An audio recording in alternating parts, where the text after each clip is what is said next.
air sudah sepakat, baru kita ke meja seperti apa ya. Nanti kita bikin untuk yang visualisasi ya. Oke, kita bergerak ke meja. Jadi bangkernya ya.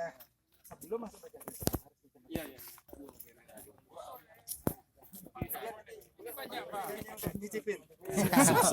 Sup. Nah, boleh. Udah ini benar-benar ini putih ini. Gimana tuh hasilnya, Pak? Bagus sih. Oke, udah. Udah lumayan ya. Mas Slamet. Fotoin. Fotoin. Bisa. Manis ya? Manis kalau satu ton manis. Kalau satu plastik enggak ya? Ya. kurang. Udah kan? Tinggal nanti gini aja apa? Untuk ketebalan air aja tinggal kita ini. Gimana? Belakang. Setelah Bapak punya BE 24, Bapak masukkan ke satu meja. Dan tebelnya harus 10 cm. Ya. Bapak biarkan kita ukur setiap hari, setelah nanti berapa hari, Bapak timbang air di atasnya. Kan kalau kita masukin BE 25, nanti 3 hari jadi BE 25,5, BE 27 sampai BE 29, hari itulah Bapak panen. Ini kemarin dipanen berapa hari? Sampai 1 bulan? Tidak salah kan? 20 hari? 15 hari. 15 hari. 15 hari Bapak nanti isi ketebalannya air berapa? Paling 5 cm ya? Segini? Ya segini kan 15 hari. Nah, nanti Bapak tambahin lagi. Bapak biarkan panen sampai BE nya 29. Tapi Bapak harus masukkan di BE 25. Karena kalau BE di bawah 25 itu nanti Pak gipsum itu masih ada di situ. Nanti kita tunjukkan gipsumnya di sini masih ada. Oke, nah dicoba seperti apa nanti garamnya dari Bapak bedakan. Rasanya pasti jauh lebih enak dibandingkan kalau kita masukin air 20. Karena garam itu baru akan tumbuh setelah BE-nya 25,5. Jadi kalau di bawah 25 yang turun itu bukan garam tapi adalah kotoran garam. Tidak ada garam yang bisa tumbuh di bawah BE 25. Dah. Itu ahli di dunia mengakui semua bahwa garam akan tumbuh kalau BE-nya 25,5 itu baru dia tumbuh Garam asli. ya. Nah, nanti kalau Bapak BE 25 Bapak isi pagi-pagi, siang hari Bapak datang ke tambak semuanya udah penuh dengan garam. Dan garam itu lebih ramai tumbuhnya kalau malam hari. Saat suhunya dingin, ada perbedaan siang panas, malam dingin, garam itu akan itu benar-benar luar biasa. Nih, Mas, mana Mas? Yang punya Mas? Enggak, sini biar sama-sama. Nah, ini Pak.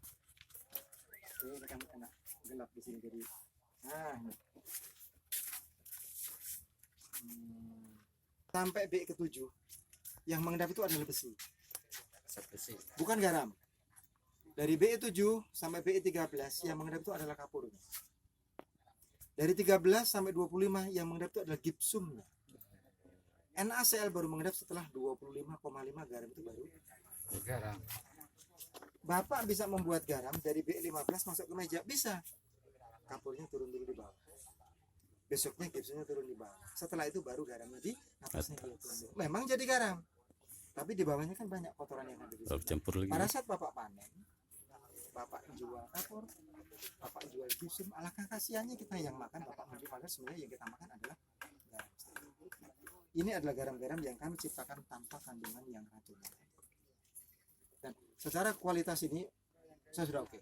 Tinggal Bapak sedikit tahan sekitar 3 hari, BE 25 masukin. Udah selesai garam. Udah. Tapi Ya, waktu itu ada juga pemisahan gipsumnya waktu diangkat tuh. Ya, dia kan turun ke lembut tuh. Iya, Nah, iya. itu kalau bisa, ini kan sudah tidak ada lagi. Tidak ada gitu. Oh, itu Di dalam nah, sini udah kan sudah bersih. tidak ada lagi. udah bersih. Udah lah. garam Ya. semua itu udah. Permasalahan di Sigli. Saya buka ya apa adanya di sana. Beliau itu ngisi air itu 15 di meja. Hah? Nilainya berapa? Ya dari 60 sekian yang lain ya ini Udah di atas 80 lah. 7 Ya, Oke, betul. 80 karena udah benar ininya. Oke. Cuman pengaturan airnya aja masih di ini.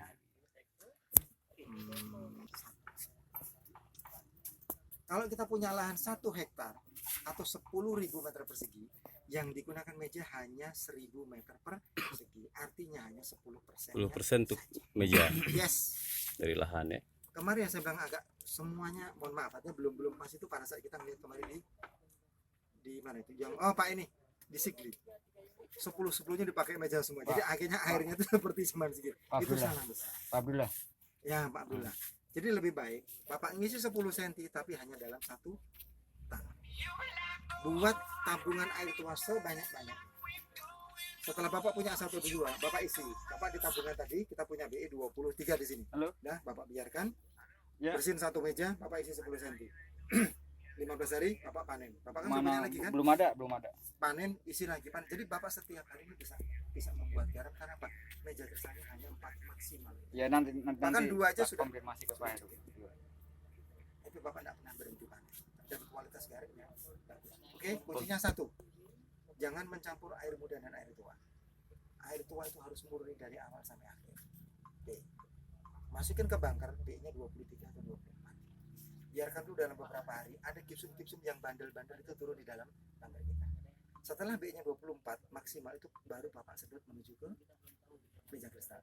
Dan disaring dengan ini semua. Sampai di situ nanti udah 25 nih. Nah, Bapak tunggu nanti. Setelah 25,5 baru Tuhan menciptakan garam itu dari bawah kotak-kotak seperti yang kita lihat. Oke, isi sekitar minimal adalah 7 cm. Minimal. Kalau Bapak punya air banyak, silahkan isi 10 cm. Biarkan sampai 1 bulan. Tidak perlu kita panen garam secepat mungkin. Contohnya gini, Mas, aku pengen panen garam dalam waktu seminggu sekali. Akhirnya kita isi 1 cm. Satu, plastik kita mudah rusak. Yang kedua, kita capek. Hari ini kita ngais garam. Saya cuma dapat 2 kg. Oke, karena seminggu. Tapi kalau saya biarkan dalam 1 bulan, saya bisa panen 1,5. Saat Bapak habis panen, kita harus membersihi, kita harus ngepel. Saya kehilangan waktu 1 hari untuk produksi. Pak, saya kasih rumus.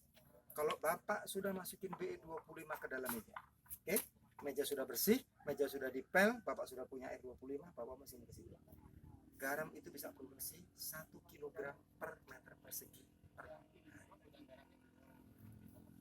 Saya ulang, produksi garam bisa kita hitung 1 kg per meter persegi per hari. Kita sekarang punya tanam lebarnya adalah 4 meter plus minus 4 meter, panjangnya plus minus 20, berarti 80. Jadi dalam 1 hari kita bisa produksi garam di situ 80. Apabila panen itu ketebalannya berapa itu? Nah tadi, makanya kalau kita ngisinya cuma 1 cm, habis itu ya habis, nggak ada lagi tumbuh garam kan. Makanya kalau kita ngisi 10 cm, kita bisa produksi garam seperti itu. Nah, sampai B29, oh kemarin Mas Iru ngoceh udah B29, sudah, saya panen hari ini. Hitungannya kan gini, kalau kita tadi 80 per hari, kali 10 hari, kita bisa produksi 800 kilo dalam 1. 8 kintal. Ya kan?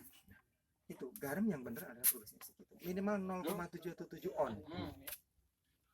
Kalau panasnya kuat itu bisa 1 kilo, tapi rata-rata kita hitung di angka setengah kilo sampai 0,7 itu kita bisa produksi segitu. Kalau di lapangan kadang bisa mencapai angka 1 kg per meter persegi per hari. Jadi kalau saya punya 1 meja 100 meter persegi, saya bisa panen garam 1 kuintal setiap hari. Kalau saya biarkan sampai 10 hari, berarti saya sudah bisa panen 1 ton.